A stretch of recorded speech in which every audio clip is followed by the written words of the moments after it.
beyond the green and into the grays. Sharing my life with you, yours truly, Hyphenated Grace.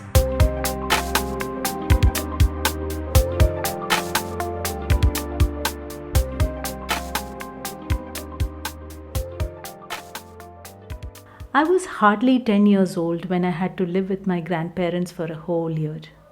I was in a tiny village in Kerala, somewhere in the central part of the state, and which had nothing spectacular to claim, like a scenic river or a lake or a beach or a mountain or even a grand history. It was not like the villages I read about in storybooks. It was not a township either. It was a village which was aspiring to grow into a small town, giving up on the simplicities of a village and embracing what it thought was the identity of a town. I lived in a big, sprawling house with lots of trees around. There was a garden, not so well designed, since it had all kinds of flowers arranged in no particular order.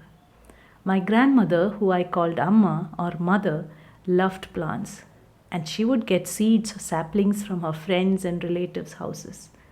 I always remember her in the garden, either planting or watering the plants, or instructing someone younger to be careful with the plants.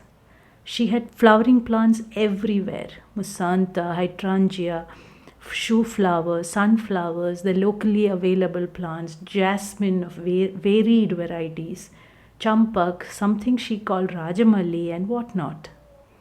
She was also good at building a fruit orchard in the backyard. There were all kinds of fruit trees: rose apples, gooseberry, mulberry, pomegranate, custard apple, and several more. She was very proud of her fruit trees.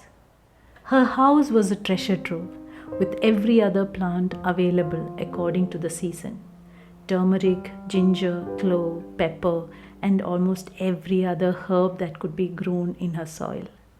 Once, as a child, I told her how I loved sweet potatoes, which I had eaten at a friend's house. In another couple of months, we had a sweet potato vine in our backyard. I have no clue how she managed to gather so many different varieties of flowers and fruits. The 1 year I lived with her was magical. She made sure that I had the choicest food, my favorite snacks stored in biscuit jars, jaggery and palm jaggery in plenty.